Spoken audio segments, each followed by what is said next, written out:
Hello students, welcome to our next lecture.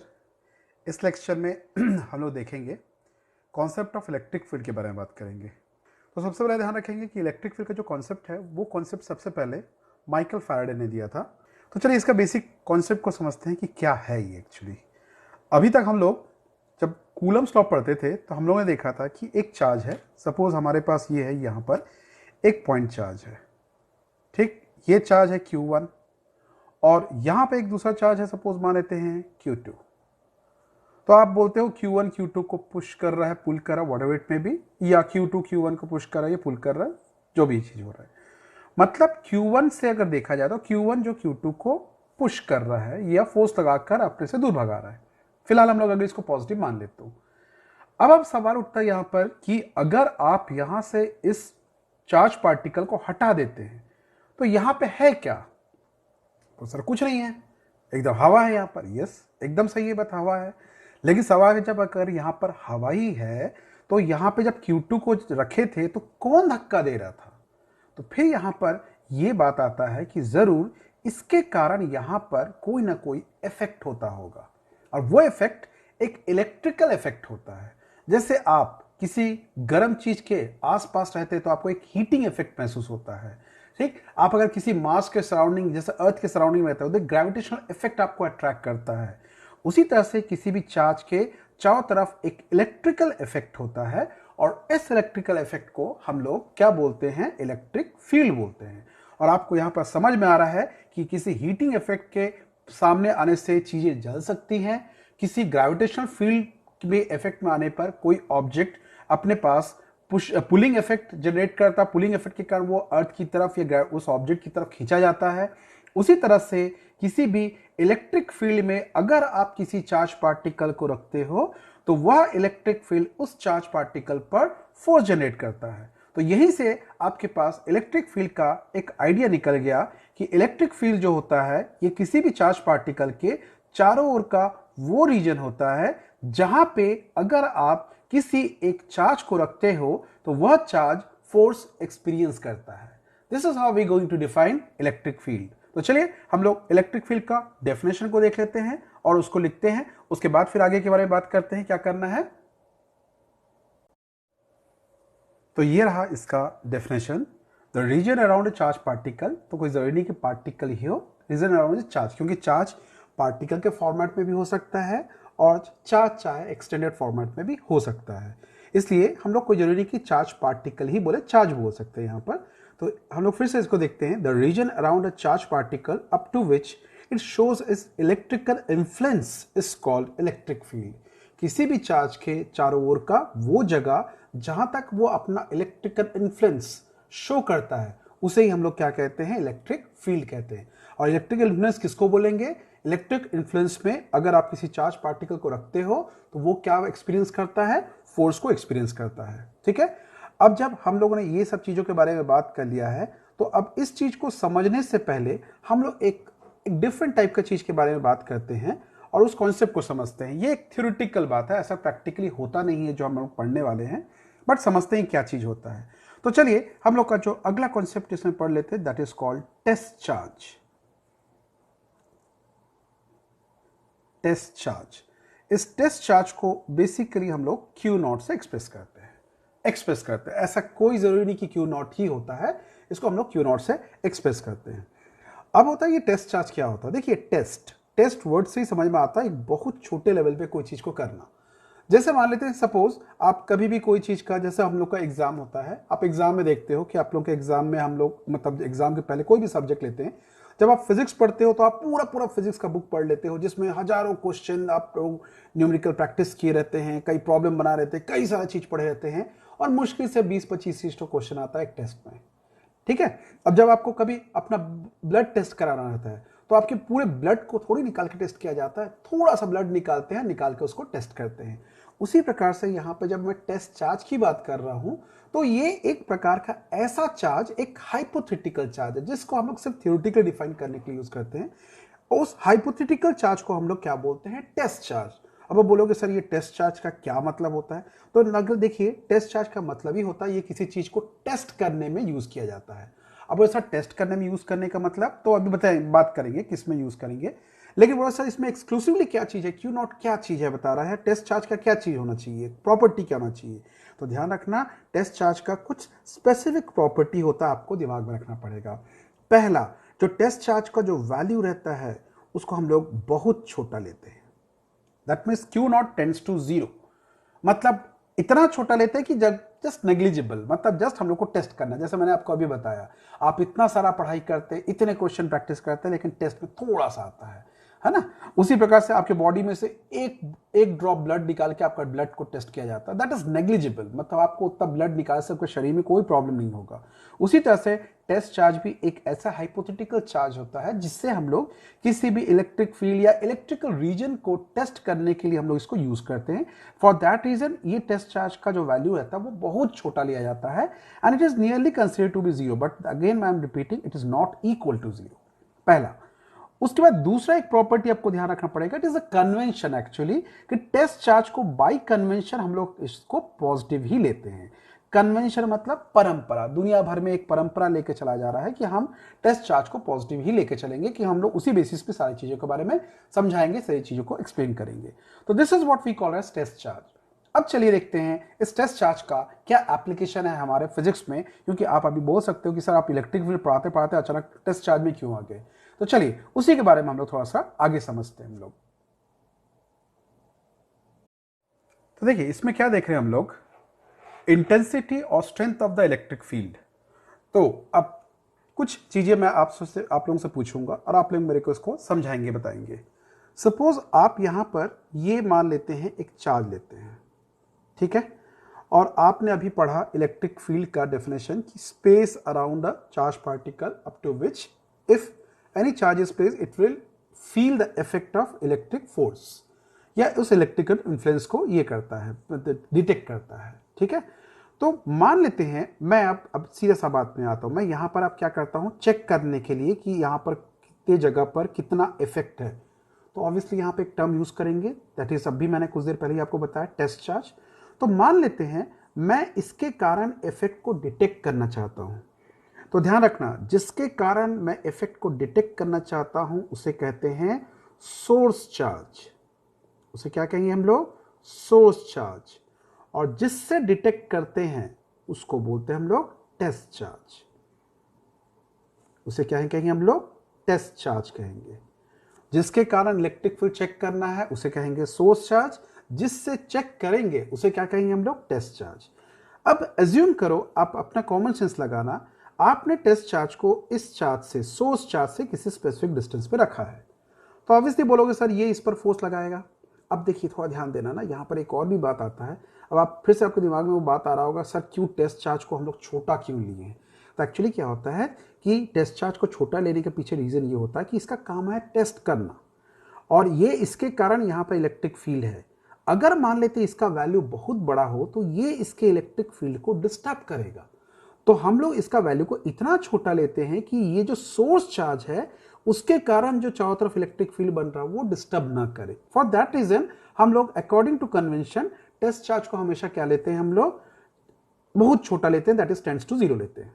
चलिए फिर से हम लोग अपने बात पे वापस आते हैं।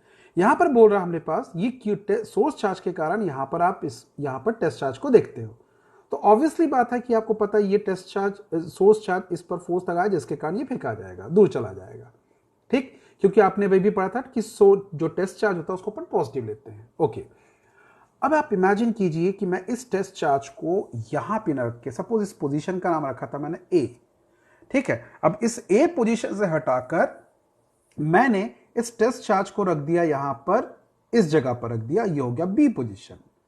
तो अब आप सोच के देखिएगा कि कहां पर टेस्ट चार्ज पर सोर्स चार्ज के कारण लगने वाला फोर्स ज्यादा होगा या कहां पे कम होगा। तो अब आप तुरंत बोलोगे कि सोच के कि सर ये जो फोर्स होगा बी पर बड़ा होगा किससे, ए से। मतलब अगर मैं बी पर टेस्ट चार्ज को रखता हूं तो वो ज्यादा फोर्स को फील करेगा, और जब मैं किसी टेस्ट चार्ज को ए पर रखता हूं तो फोर्स कम फील करेगा। तो अब सीधा सीधा चीज आ रहा है, यहां पर फोर्स को ज्यादा फील कर रहा, मतलब इस सोर्स चार्ज के कारण यहां पर इलेक्ट्रिकल इफेक्ट ज्यादा है, और मान लेते हैं यहां से इसका इलेक्ट्रिकल इफेक्ट बी ए पर, इसका इलेक्ट्रिकल इफेक्ट या इन्फ्लुएंस कम है। अब सवाल उठता है, फिर से वही क्वेश्चन आता है कि इफेक्ट का ज्यादा होना या कम होना, उसको कैसे एक्सप्लेन करेंगे? उसके लिए कोई एक न्यूमेरिक वैल्यू होना चाहिए। उस न्यूमेरिक वैल्यू को हम लोग क्या बोलते हैं? इंटेंसिटी और the strength of the electric field. मतलब इन जनरल हम लोग इसको डिफाइन कर सकते हैं, it is the measurement of the strength of the electric field is called intensity of the electric field, okay, or it is the measurement of electric field at a given place is called intensity or strength of the electric field। ठीक है, तो चलिए इसको हम लोग लिख लेते हैं। तो देखिए इसको डिफाइन करते हैं हम लोग इस प्रकार से, measurement of electric field at a place is called electric field intensity।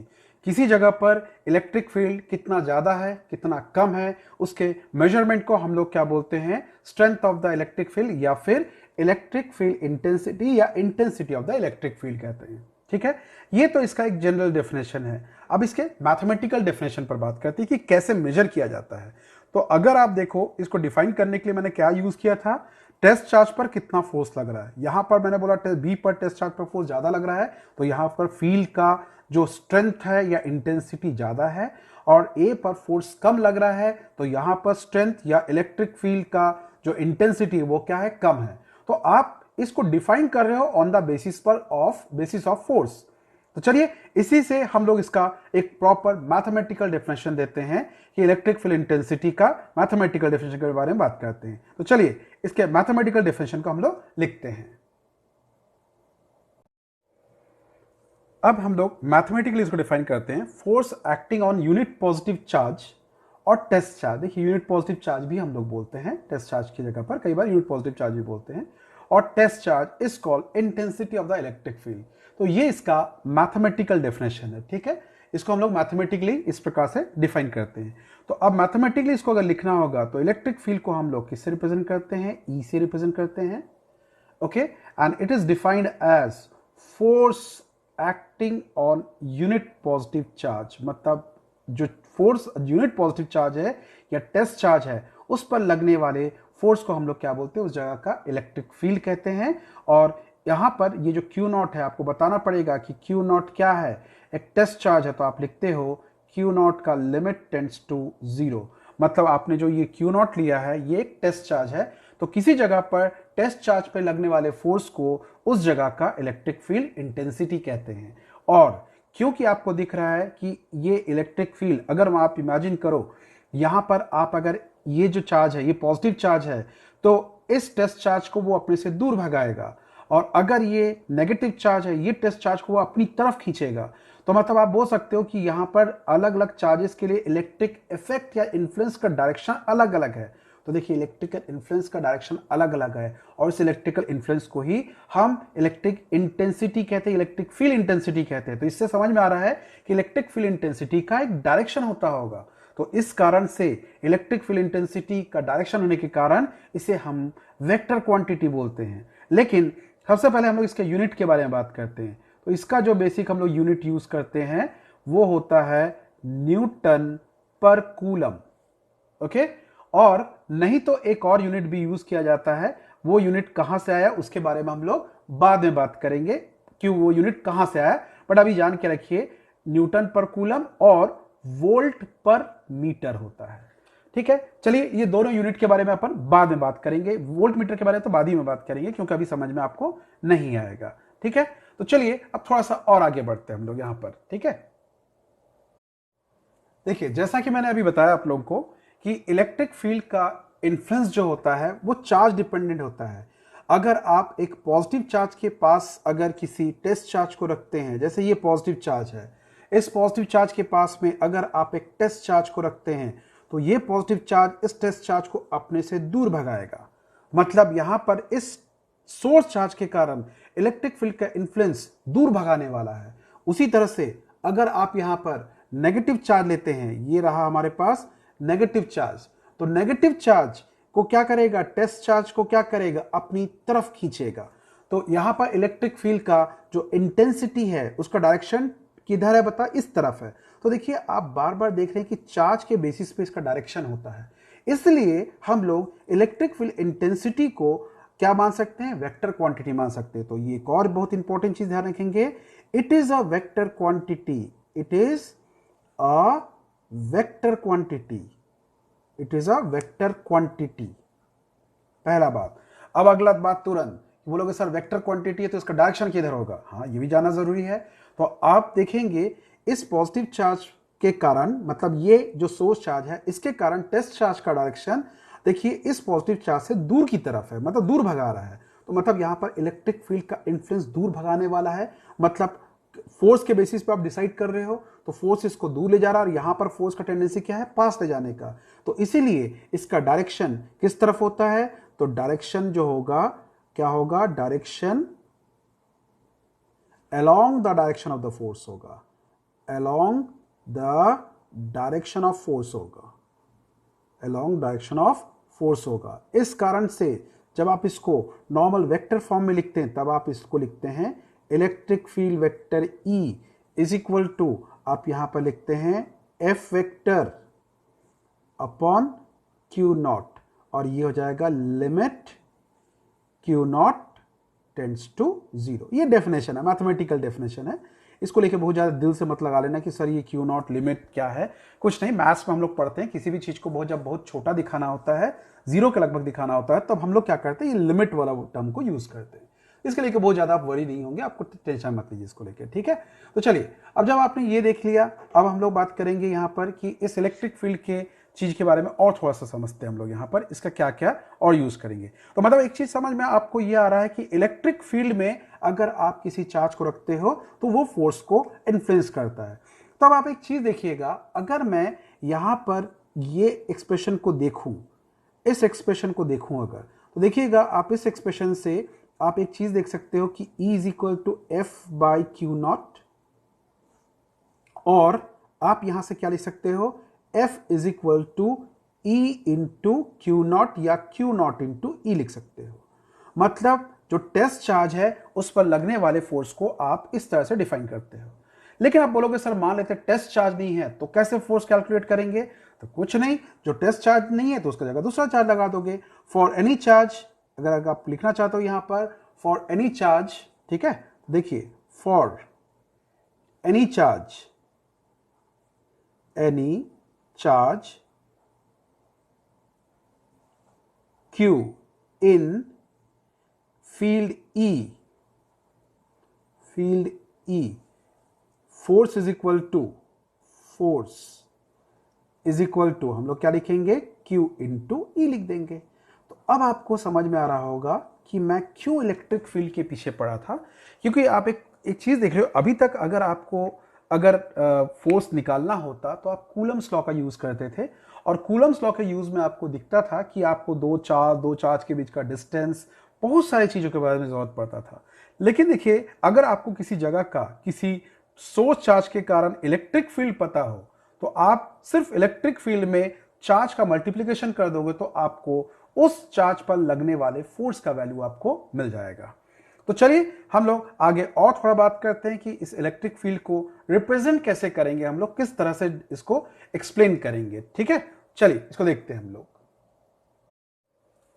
देखिए यहां पर ये आपके पास रहा एक पॉजिटिव चार्ज, एक पॉइंट चार्ज ले रहे हैं हम लोग यहां पर। तो अगर आप यहां पर टेस्ट चार्ज को रखते हैं, सपोज इस जगह पर टेस्ट चार्ज को रखते हैं, तो आपको पता है according to convention test charge को पॉजिटिव लेते हैं। तो आप देखोगे ये पॉजिटिव चार्ज, ये जो सोर्स चार्ज है, इस टेस्ट चार्ज को अपने से दूर भगाएगा, तो इस जगह पर इलेक्ट्रिक फील्ड का डायरेक्शन इस तरफ। अगर आप टेस्ट चार्ज को इधर पे रखते हो तो इस जगह पर टेस्ट चार्ज पर लगने वाला फोर्स का डायरेक्शन इस तरफ। अगर आप टेस्ट चार्ज को इस जगह पर रखते हो तो इस टेस्ट चार्ज पर इस सोर्स चार्ज के कारण फोर्स का डायरेक्शन इस तरफ। आप बातों को अच्छे से समझ रहे होंगे कि किस तरह से मैं दिखा रहा हूं यहां पर। मतलब अगर आपसे पूछा जाता है कि किसी पॉजिटिव चार्ज के कारण इलेक्ट्रिक फील्ड का डायरेक्शन किधर होगा, तो आप बोलोगे वो चार्ज जिस तरफ रखा हुआ है सोर्स चार्ज उसके अपोजिट डायरेक्शन में होता है। तो देखिएगा आप लोग, अब जहां पर भी लीजिए इलेक्ट्रिक फील्ड कुछ इस प्रकार से दिखाई देना चाहिए, अगर आपको दिखता होता तो। दिखता नहीं है ये, जस्ट हम लोग इसको एक विजुलाइज कर रहे हैं इस तरह से। मतलब आप देखोगे, अगर आप देखते हो एक पॉजिटिव चार्ज है, पॉजिटिव चार्ज के अगर राइट साइड में जाते हो तो आप देखोगे इलेक्ट्रिक फील्ड का डायरेक्शन चार्ज जिस तरफ है उसको अपोजिट में है।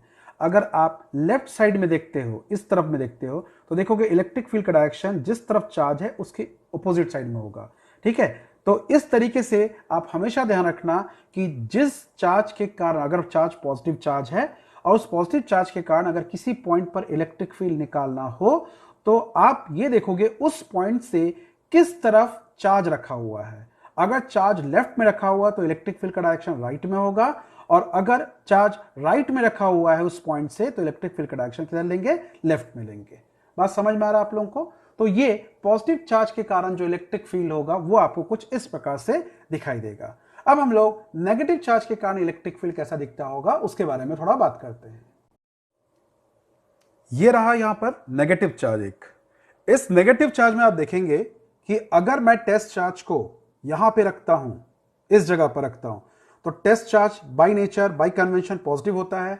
तो पॉजिटिव चार्ज को ये नेगेटिव चार्ज अपनी तरफ खींचेगा, तो मतलब फोर्स इस तरफ लगेगा, तो इलेक्ट्रिक फील्ड का डायरेक्शन इस तरफ होगा।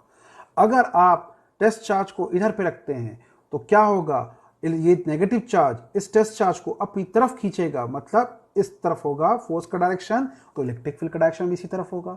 अगर आप टेस्ट चार्ज को यहां पे रखते हो तो इस तरह से अपनी तरफ खींचेगा, और यहां पे रखते हो इधर से खींचेगा, और अगर आप यहां पे रखते हो तो इधर पे खींचेगा। तो आपको दिख रहा होगा कि हम लोग का इलेक्ट्रिक फील्ड इसमें अंदर की तरफ है। देखोगे अंदर की तरफ मतलब टुवर्ड्स द चार्ज, और पॉजिटिव चार्ज में अवे फ्रॉम द चार्ज।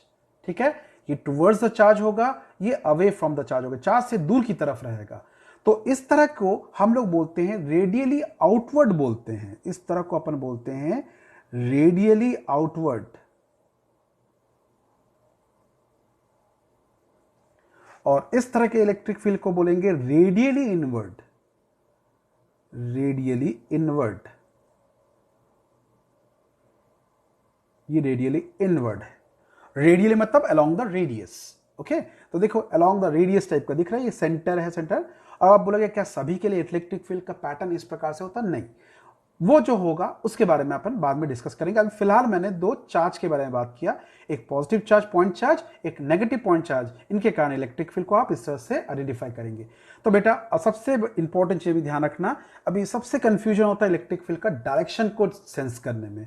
तो आप पहला चीज ध्यान रखना, वीडियो को पॉज करके बहुत देर तक दिमाग में सोचेंगे कि पॉजिटिव चार्ज के लिए किस जगह पर इलेक्ट्रिक फील्ड का डायरेक्शन किस तरफ लेना है, तो जैसे, और नेगेटिव चार्ज के कारण किस जगह पर इलेक्ट्रिक फील्ड का डायरेक्शन किधर लेना है। तो जैसे देखिएगा, ये नेगेटिव चार्ज के लिए आप अगर देखिए इस नेगेटिव चार्ज के राइट साइड में है, तो आपको दिख रहा होगा इलेक्ट्रिक फील्ड का डायरेक्शन टुवर्ड्स द चार्ज है। लेकिन वही पॉजिटिव चार्ज में देखेंगे, अगर आप पॉजिटिव चार्ज के राइट साइड में हो तो इलेक्ट्रिक फील्ड का direction away from the charge है। ठीक है, ये बहुत अच्छे से आप दिमाग में रखेंगे, इसको रखना पड़ेगा, क्योंकि आगे इसके ऊपर बेस करके बहुत सारे कॉन्सेप्चुअल प्रॉब्लम बनने वाले हैं, कॉन्सेप्चुअल क्वेश्चन आएंगे, और हम लोग उसको धीरे धीरे डील करेंगे। ठीक है, अब इलेक्ट्रिक फील्ड का पैटर्न किस समय कैसा होता है, किस तरह का होता है, उसके बारे में हम लोग आगे इलेक्ट्रिक फील्ड लाइंस जब पढ़ेंगे उसके बारे में बात करेंगे। तो चलिए अब हम लोग एक अगले टॉपिक पर बात करते हैं। तो हम लोग का नेक्स्ट जो रहेगा that is electric field due to a point charge. किसी पॉइंट चार्ज के कारण हम लोग को इलेक्ट्रिक फील्ड फाइंड आउट करना है, उसका स्ट्रेंथ को कैसे कैलकुलेट करेंगे। तो जैसे आपके पास यहां पर ये एक पॉइंट चार्ज है Q, और इस पॉइंट चार्ज के कारण आपको इससे R डिस्टेंस पर इलेक्ट्रिक फील्ड का स्ट्रेंथ निकालना है। तो सपोज ये रहा R डिस्टेंस, तो obviously according to definition electric field अगर किसी जगह पर निकालना है तो आप वहां पर क्या रखते हो, एक टेस्ट चार्ज को रख दो, और ये देखो कि उस टेस्ट चार्ज पर कितना फोर्स लग रहा है। टेस्ट चार्ज पर लगने वाले फोर्स को ही हम लोग उस जगह का इलेक्ट्रिक फील्ड का स्ट्रेंथ बोलेंगे। तो फ्रॉम कूलम्स लॉ आप यहां से देख सकते हो, from Coulomb's law, from Coulomb's law क्या लिख सकते हैं, फोर्स इज इक्वल टू, क्या लिखेंगे आप लोग, K Q not by R square. तो यहां से आप दिख रहा होगा F is equal to F by Q not is equal to क्या लिखोगे, के क्यू बाई आर स्क्वायर। और जैसा कि आपको दिख रहा है यहां से आप देख सकते हो इस चीज को कि F by Q not definition of electric field के हिसाब से क्या हो जाएगा, E इलेक्ट्रिक फील्ड हो जाएगा, and that is equal to क्या लिखेंगे, के क्यू बाई आर स्क्वायर। तो ये आपका किसी पॉइंट चार्ज के लिए इलेक्ट्रिक फील्ड को आप कुछ इस प्रकार से डिस्क्राइब करेंगे, ठीक है, इस तरह से दिखाएंगे। अब यहां पर एक चीज ध्यान रखना, आपने बोला था कि सर ये तो इलेक्ट्रिक फील्ड जो होता है वो हम लोग का एक वेक्टर क्वांटिटी होता है, और अगर ये वेक्टर क्वांटिटी है तो इसको हम लोग यहां पे कैसे एक्सप्रेस करेंगे। तो चलिए इसके लिए थोड़ा सा प्रीवियस वाले वर्क के बारे में डिस्कस करते हैं हम लोग। देखिए इस वाले डायग्राम से आपको दिख रहा होगा, मैंने अभी बताया था कि किसी भी पॉइंट चार्ज के लिए इलेक्ट्रिक फील्ड रेडियली आउटवर्ड मतलब अलोंग द रेडियस होगा, ठीक है, अलोंग द रेडियस होगा। तो इस कारण से हम लोग को अलोंग द रेडियस या अलोंग द पोजीशन के फॉर्म में बात करेंगे, ठीक है। तो चलिए उसी को सोचते हुए हम लोग, तो देखिए यहां से जो दिख रहा है आपको Q इज इक्वल टू, हम लोगों ने लिखा Q से Q नॉट रखा हुआ है, तो फोर्स का डायरेक्शन किधर होगा, इस तरफ, और जिस तरफ फोर्स का डायरेक्शन होता है उसी तरफ इलेक्ट्रिक फील्ड का डायरेक्शन होता है। तो ये बताइए इलेक्ट्रिक फील्ड का डायरेक्शन अलोंग द पोजीशन है, ये आर क्या है, आर थोड़ी रेडियस होता है, आर यहां पर क्या होता है हम लोग का पोजीशन को बताता है। तो देखिए ये इसके पोजीशन के डायरेक्शन में जिस तरफ रखा हो उस तरफ है इलेक्ट्रिक फील्ड डायरेक्शन। अगर इसको आप इधर रखते तो इस तरफ होता, अगर आप इसको इस तरफ रखते इस तरफ होता, मतलब जहां पे पोजीशन है उस तरफ, ठीक है। तो इसीलिए यहां पर जब आप इसको वेक्टर फॉर्म में रिप्रेजेंट करते हैं तो इसमें ध्यान रखेंगे आप लोग इन वेक्टर फॉर्म, अगर आप देखते हो इसको लिखते हो इन वेक्टर फॉर्म, इन वेक्टर फॉर्म, वेक्टर फॉर्म, ठीक, आप इसको लिखेंगे E इज इक्वल टू, ठीक है, E इज इक्वल टू क्या लिखेंगे, K Q by R square, और यहां पे अलोंग द पोजीशन, तो इसलिए आर कैप लगा दोगे, तो ये इसका वेक्टर फॉर्म हो गया, ठीक है। अब यहां पर आपको एक और बहुत इंपॉर्टेंट चीज के बारे में बात करना है, दैट इज कि इलेक्ट्रिक फील्ड का डिस्टेंस के साथ वेरिएशन। अब आप देख रहे हो कि इलेक्ट्रिक फील्ड डिस्टेंस के इनवर्सली प्रोपोर्शनल है, स्क्वायर के, है ना, इनवर्सली प्रोपोर्शनल है। तो चलिए अब बात करते हैं इसका ग्राफिकल रिप्रेजेंटेशन क्या होगा। तो ध्यान रखेंगे सबका ग्राफ जानना हमारे लिए बहुत जरूरी है। चलिए ग्राफ पर बात करते हैं हम लोग। देखिए यहां पर ये रहा हमारे पास इलेक्ट्रिक फील्ड का एक्सिस और ये रहा पोजीशन का एक्सिस। तो आप देखोगे जितना आर इनवर्सली प्रोपोर्शनल है, मतलब आर का वैल्यू जितना कम होता जाएगा ई का वैल्यू उतना ज्यादा बढ़ता जाएगा। तो आर के जितना कम होगा ई का वैल्यू उतना ज्यादा होगा। तो इसलिए आपका ग्राफ कुछ इस तरह से ऐसा बनेगा। तो आर का वैल्यू देखिए इस तरफ अगर मैं पॉजिटिव डायरेक्शन लेता हूं तो पॉजिटिव डायरेक्शन में देखिए इलेक्ट्रिक फील्ड का डायरेक्शन भी इसी तरफ है, तो इसलिए मैं देखिए ई का वैल्यू भी पॉजिटिव तरफ ही ले रहा हूं आर के साथ। उसी तरह से अगर आप यहां पर देखते हो, अगर ये पॉइंट को यहां पे ले लेता हूं तो ये इस पॉजिटिव चार्ज के हिसाब से नेगेटिव डायरेक्शन है। तो नेगेटिव डायरेक्शन में इलेक्ट्रिक फील्ड का डायरेक्शन किधर होगा, नेगेटिव तरफ होगा, क्योंकि अवे फ्रॉम द चार्ज होता है। इसलिए आप इसको यहां पर ऐसा शो करते हो कि नेगेटिव के लिए इलेक्ट्रिक फील्ड का डायरेक्शन भी क्या होगा, नेगेटिव डायरेक्शन में होगा। तो देखिए यहां पे इलेक्ट्रिक फील्ड का डायरेक्शन नेगेटिव है, ये पोजीशन का डायरेक्शन हम लोग का नेगेटिव है। और यहां से देखिए इस ग्राफ से ही समझ में आ रहा है, आप जितना दूर जा रहे हो आर का वैल्यू बढ़ेगा, आर का वैल्यू बढ़ेगा तो ई का वैल्यू कम होगा। तो जैसे जैसे आप दूर जा रहे हो देखिएगा ई का वैल्यू ग्रेजुअली क्या होता जा रहा है, कम होता जा रहा है, ठीक है। तो ये ग्राफ को आप बहुत अच्छे से आप लोग प्लीज याद रखेंगे। तो मेरा आपका एक छोटा सा मतलब रिक्वेस्ट है बोल सकते हो कि एक काम आप जरूर कीजिएगा, इसको तुरंत पढ़ते साथ नेगेटिव चार्ज के लिए ये ग्राफ कैसा होगा आप तुरंत बना के कोशिश कीजिएगा, और मैं चाहूंगा कि आप मेरे को तुरंत इसका रिस्पॉन्ड करके मेरे को इसका रिप्लाई भेजेंगे, ठीक है। तो चलिए bye, take care and have a nice time ahead and stay safe. इसको अच्छे से ध्यान रखेंगे।